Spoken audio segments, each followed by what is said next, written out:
El pastor Diego me había pedido que continuemos con la lección y vamos a llegar al punto donde él quería desde el principio que lleguemos, que es la diferencia de los distintos templos. No creo que hable más de media hora, porque el pastor también tiene que predicar, así que yo le voy a pedir a Sebastián si puede pasar el PDF ahí arriba. Yo ya después lo voy a poner en el grupo. Amén. Entonces, no sé si pueden ver. Bueno. Ahí en la primera parte va a estar un planito donde lo que es el templo de Salomón, según lo que encontramos en los libros de Reyes y Crónicas.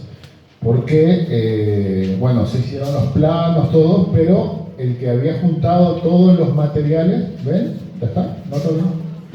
Había juntado todos los materiales para el templo fue David, en el libro de Reyes, Segunda de Reyes, pero el que construyó fue, ¿me avisan cuándo está? ¿Apareció? Bueno, ella me hace señas, porque si no estoy hablando en el aire. Y usted va a ver ahí, porque mire que me llevó mucho tiempo hacer todo eso, parece una pavada, pero hay que buscar, hay que pegar. Yo no soy muy técnico en estas cosas. Y bueno, entonces usted lo que va a ver es que, ¿se acuerda el plano del tabernáculo? Bueno, el tabernáculo es el templo y todo lo que está alrededor fueron como agregados que le hizo Salomón en esa época, en el año, espere que tengo acá yo, después le voy a tirar más datos, en el año 980 antes de Cristo, o sea, 900 años antes que Cristo nazca, más o menos fue la fecha. Todas las fechas son relativas, las fechas no son exactas. Y ahí lo que usted va a ver, ¿lo encontraron? ¿No está bien? ¿Ya está? Bueno, el plano, el primero. ¿Vieron ahí que es todo amarillo? ¿Sí o no? Bueno, ese es el templo. Ahí usted va a ver, si usted mira, que dice el templo, lugar santísimo, lugar santo. ¿Vieron o no? ¿Ven ahí? Bueno, eso era el tabernáculo. Lo que se le agregó fue las cámaras laterales donde ellos los tenían como depósito. Ahí guardaban los cereales, parte de las ofrendas, el aceite. Tenían un pórtico y tenían, que después vamos a ver un dibujo mejor, más lindo, que tenía dos columnas que se llamaban Boaz y Jaquín. No sé por qué, pero eran los nombres que le pusieron. Después tiene, si usted ve ahí el altar de bronce, ese altar de bronce es mucho más grande que el que estaba en el tabernáculo. Después, ¿se acuerda que había un lugar donde los sacerdotes se podían lavar? Bueno, ahí en vez de una fuente le llama mar fundido porque estaba hecho de metal, y ahí se podían lavar los sacerdotes. Y las carretillas, que son los cuadraditos que usted tiene, ahora hay otros dibujos que se van a ver mejor, esta es la introducción nomás. Ahí tenían distintas cosas, la madera, más agua. Bueno, la diferencia entre el tabernáculo y el templo, ahí tengo un cuadrito, dice, no sé si ven, tabernáculo, templo, cuadrito, dice, tabernáculo, una tienda temporal, se acuerda que estaba hecha todo movible, se podía levantar, se armaba, se desarmaba. Tenía un atrio, no tenía fundamento, o sea, era movible, no tenía ventanas, un candelero que era para la luz, y no se mencionan cantores ni porteros. Nadie cantaba, nadie hacía mucho ruido ahí. Pero en el templo, cuando lo construyó Salomón, era un edificio permanente, tenía 3 atrios, que ahora vamos a ver mejor. O sea, tres atrios son los patios que tenían piedras de fundamento, tenía ventanas, tenía 10 candeleros y había cantores, no había cantoras, solamente hombres cantaban, y porteros. El lugar santísimo. En el lugar santísimo estaba el arca, como en el tabernáculo, el propiciatorio, que era la tapa del arca, que tenía el contenido, tenía las tablas de la ley, no las que se rompieron, las que reescribió Moisés, la vasija de oro, que ahí estaba el maná, Dios le dijo que guarde el maná, y la vara de Aarón que reverdeció. Ahí están los versículos, si usted quiere mirar la historia de cada uno, ahí miran, en Números, Éxodo, Deuteronomio, amén, porque si no vamos a estar... 25.000 años acá. Y ahí tiene un corte, eso se llama corte, pues yo soy maestro mayor de obra, pero bueno, nunca ejercí, eso se llama corte transversal. Y ahí usted ve la altura que tenía. Más o menos tenía 15, 16 metros hasta el capitel de la parte más arriba de la columna. ¿Ven o no? La columna del frente. Bueno, la parte del tope, ahí está en codos, pero el lado izquierdo está en metros. Tiene 14 metros hasta el techo y un poquito más, calcule un metro y medio más, vamos a decir 15, 16 metros. Esa era la altura del templo en ese momento. Bueno, mira, ahí tienen la figura que está en celeste y dorado. ¿Ven o no? ¿Se ve? Bueno, ese era como se veía por dentro. Estaba todo recubierto de oro y ahí ustedes ven que ya no había más un velo, había como una especie de pared y de puertas. Y ahí estaban los querubines y ahí estaba el arca. El arca era la misma arca que estaba en el tabernáculo. Si ustedes ven que hay como una lucecita ahí, bueno, esa era la presencia. Bueno, ahí es un dibujo nomás. Pero los querubines eran más grandes y ahí ustedes pueden ver también las ventanitas, que en el tabernáculo no había ventanitas. ¿Se ve? Ahí había ventanitas y ustedes pueden ver también ahí los distintos candelabros, 5 de un lado y 5 del otro. Ahora, cuando ustedes vienen en su celular, se va a ver mejor. Ese dibujo está muy bueno. ¿Saben lo que me costó pintar eso? Bueno. Después tienen otro dibujo. Dice el templo de Salomón, más abajo, donde ahí ustedes pueden ver, ¿está?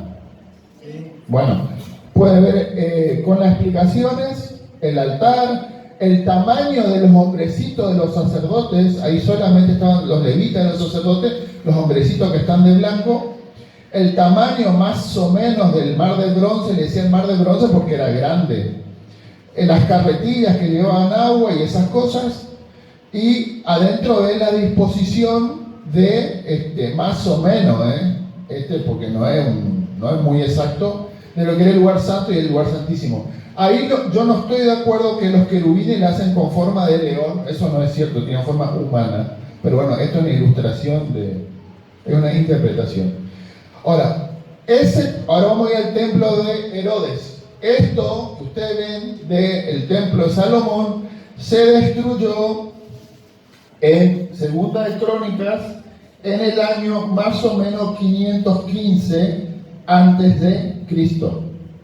Cuando cae 587 antes de Cristo, cuando ¿quién tomó Jerusalén? A ver si leen alguno la Biblia.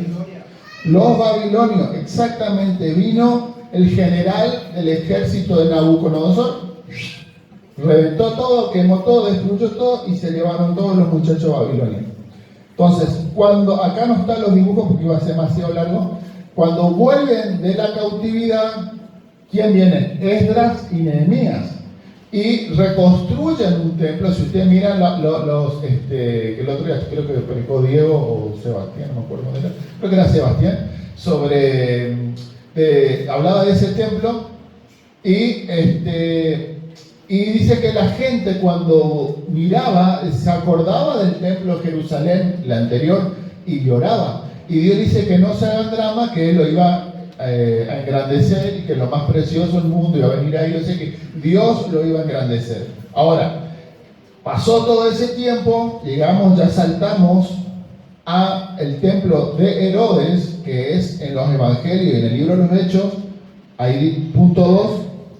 Ahí lo que ustedes van a ver es un aproximado de dónde estaba ubicado el templo de Herodes, que era el templo que Jesús conoció.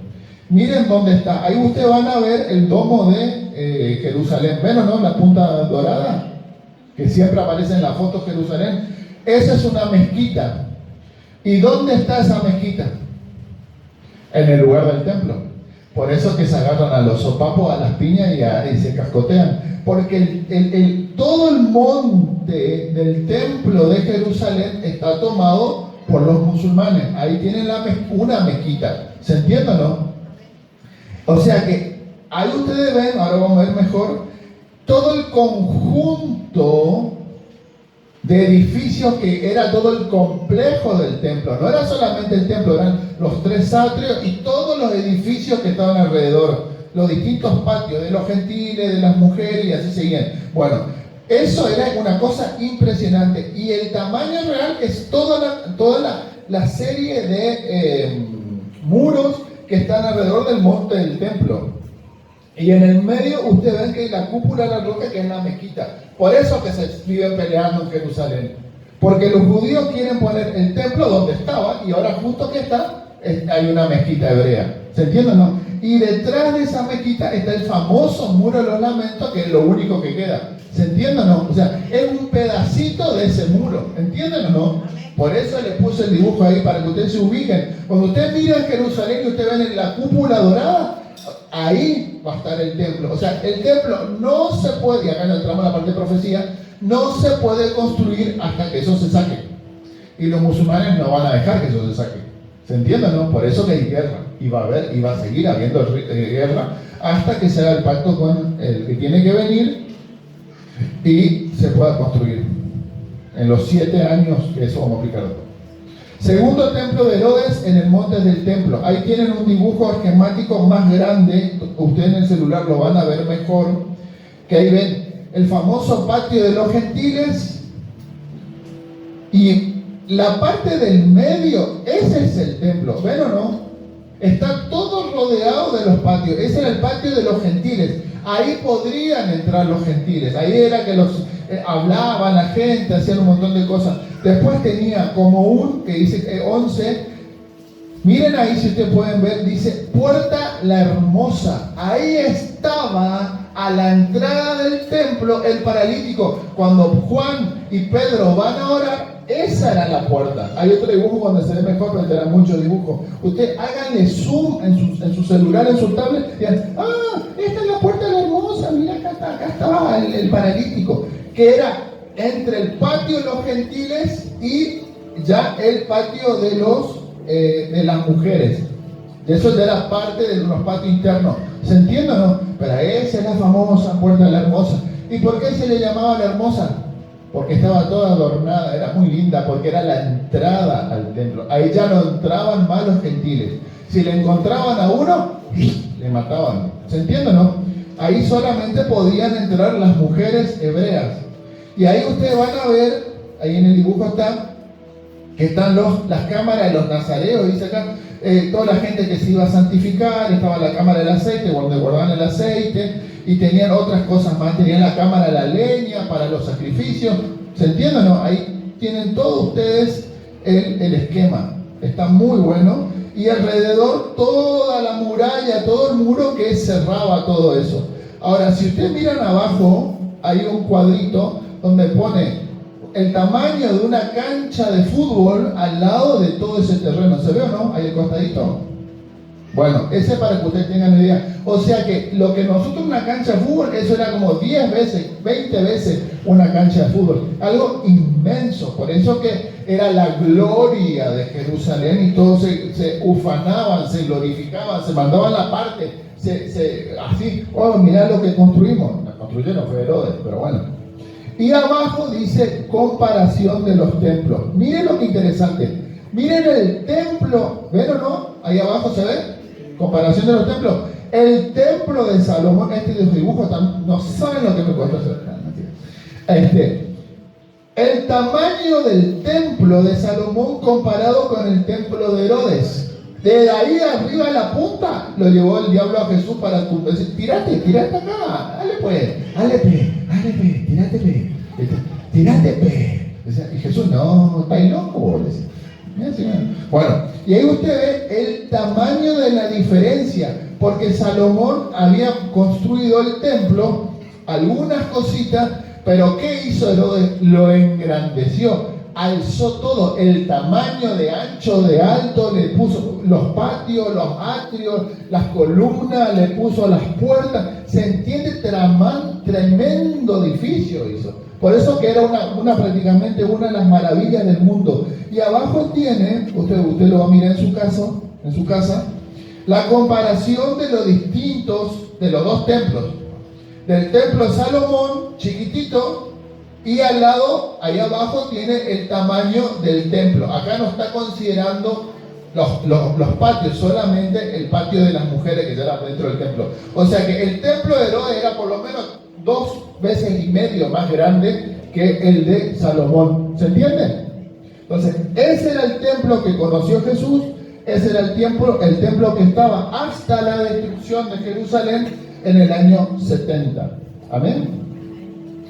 ¿Y por qué decir que lloraba la gente cuando recordaba? Pues si ustedes miran en Esdras, Nehemías, cuando ellos reconstruyen el segundo templo, cuando ellos vuelven de los 70 años de la cautividad en Babilonia, ellos no tenían los materiales que tenían antes, no tenían el oro, no tenían la plata, no tenían las piedras preciosas, no tenían el bronce, tenían madera y piedra y nada más. Entonces construyeron un templo muy rústico.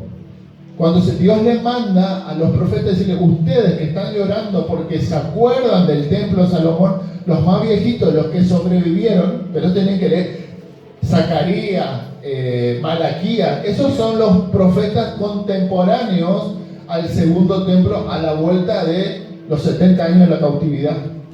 Eso es teología, esa es la línea del tiempo. Bueno, no todos los profetas profetizaron en el mismo tiempo. Isaías profetizó en la época de Josías, ponele, y Malaquías y Zacarías en la época de Esdras y Nehemías, ya que son los profetas del cautiverio, se podría decirlo. Daniel profetizó en Babilonia.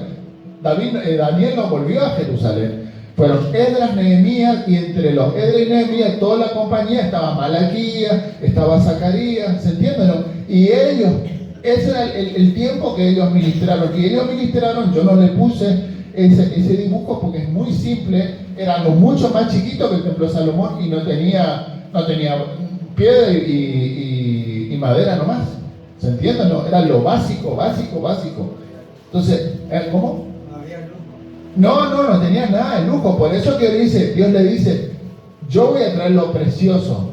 O sea, lo que las naciones valoran, el oro, la plata, yo lo voy a enriquecer. Pasaron como 400 años y Herodes, no siendo judío, no siendo hebreo, lo engrandece el templo. Mucho más que la gloria de lo que había tenido con Salomón. ¿Se entiende? Bueno. En cuanto a que uno de los profetas profetiza que lo precioso se refiere a Jesús, ese es un dilema, un tema de pelea entre la forma de interpretar la profecía. En realidad el hebreo no dice eso. El hebreo dice lo más precioso de las naciones, no dice lo precioso, lo más precioso. Entonces se refiere a los tesoros. Por eso que algunos dicen, no, ahí está hablando Jesús, ahí está hablando de Cristo. Y otros interpretan y dicen, no, ahí no está hablando Jesús, no es una profecía mesiánica, ahí está hablando de las riquezas en plural, no está hablando, porque hay que mirar el hebreo, ¿se entiende o no?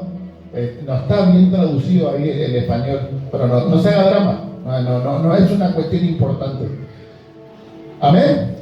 Bueno, el asunto es que el templo que en la época de Nehemías y Malaquías era sencillo. Por eso que en comparación con lo que ellos habían conocido, decían que no tiene nada. No tiene aire acondicionado, no tiene luz, no tiene wifi. No, es que 3 chapas y 2 postes. No, la gloria de Dios estaba igual ahí. Ahora, en esa época, durante la cautividad, Ezequiel tiene una visión. Dice el templo de la visión de Daniel. El templo de la visión de Daniel. Según Daniel, en el libro de Daniel, se habla de las 70 semanas.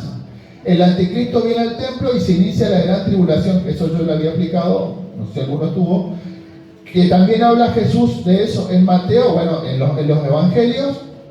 Y Pablo habla en 2 Tesalonicenses 2, cuando se habla que el anticristo viene y corta el sacrificio continuo. ¿Sí o no? ¿Están todavía acá? Bueno.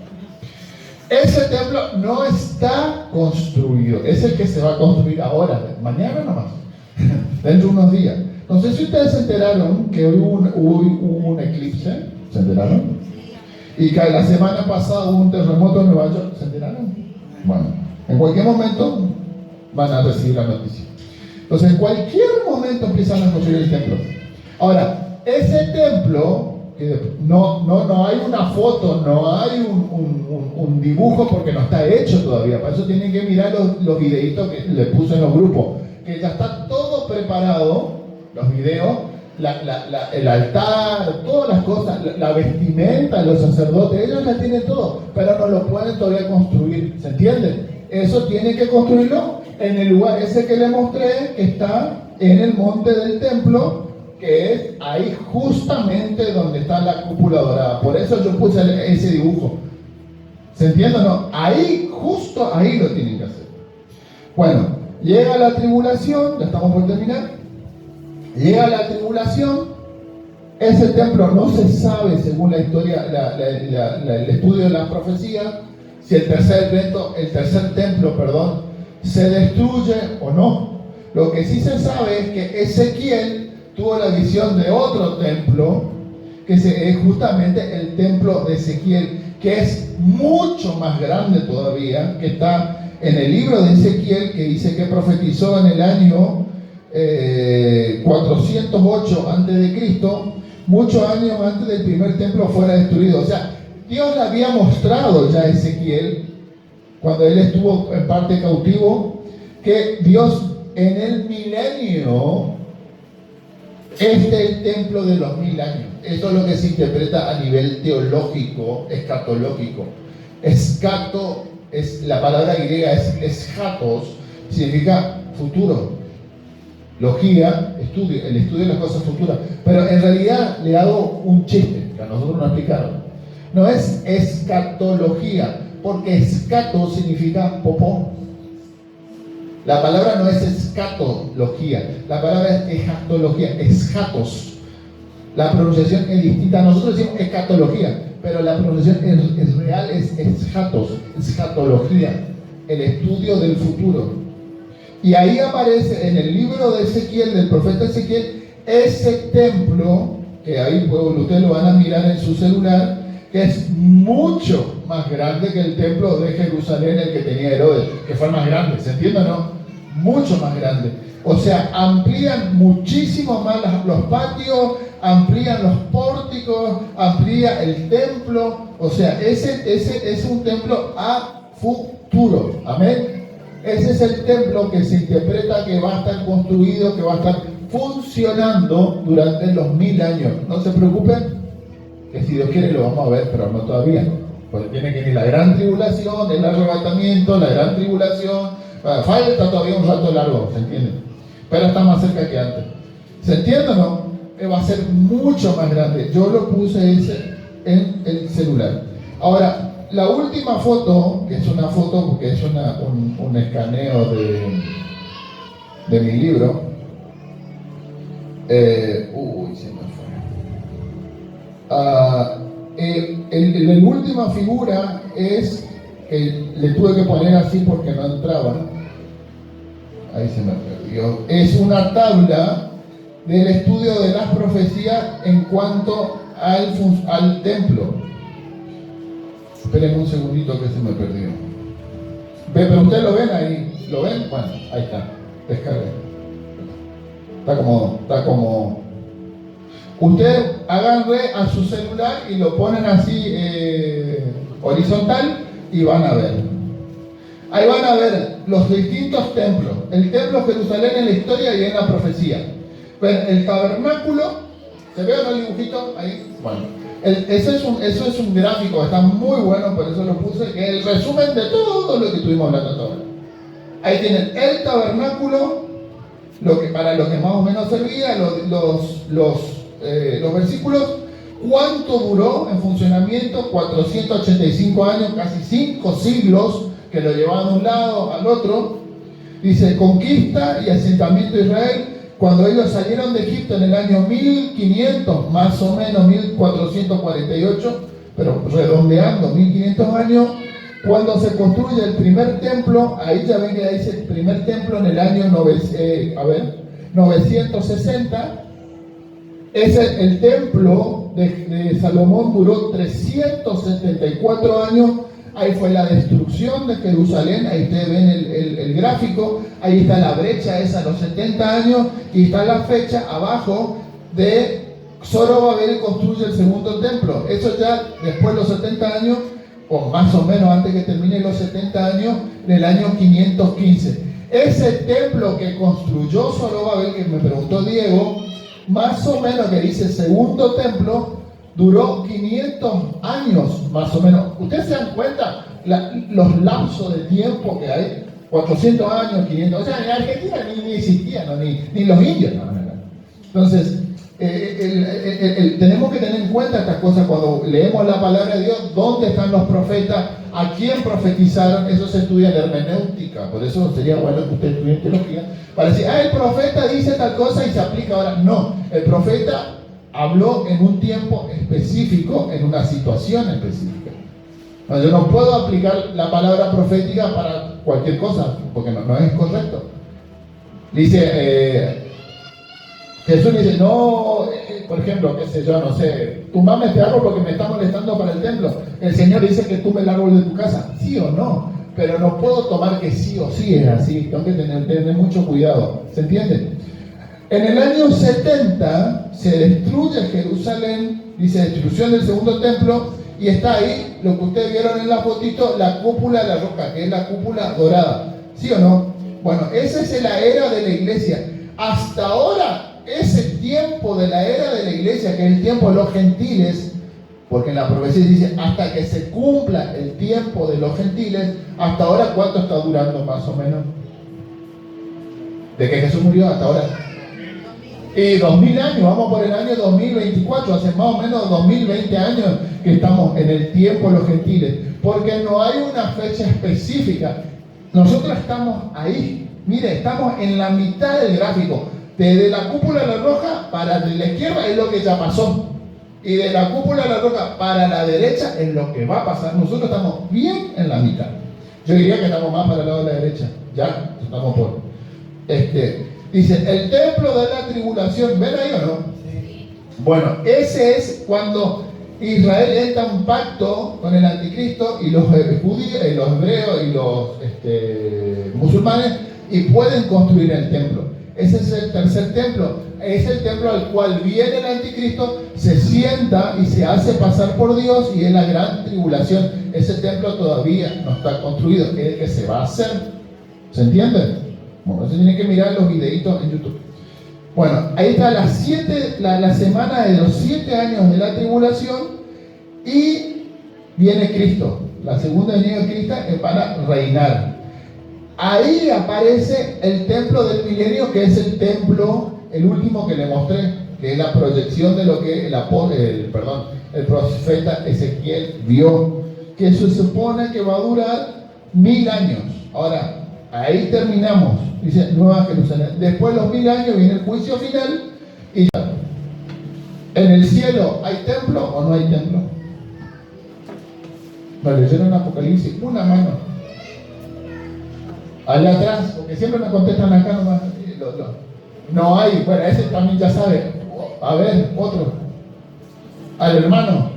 ¿En el cielo hay cielo? ¿En el cielo hay templo o no hay templo? ¿Por qué? Exactamente. En el cielo ya no hay templo, dice Apocalipsis. Ahora me van a decir, pero ¿y qué pasa con el modelo que vio Moisés? Esa es la trampa, esa no yo le voy a contestar, porque si le hago la pregunta, usted no me va a contestar.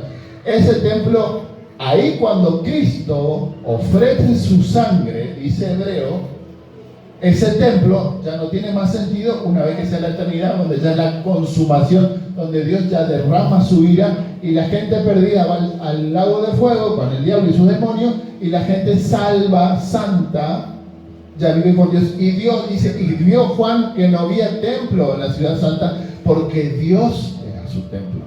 Entonces el templo, van a ver, ahí están los 4 templos básicamente que van a existir. El tabernáculo, el primer templo de Jerusalén, que es el de Salomón. El segundo templo, que es el templo de la vuelta de los judíos, que hace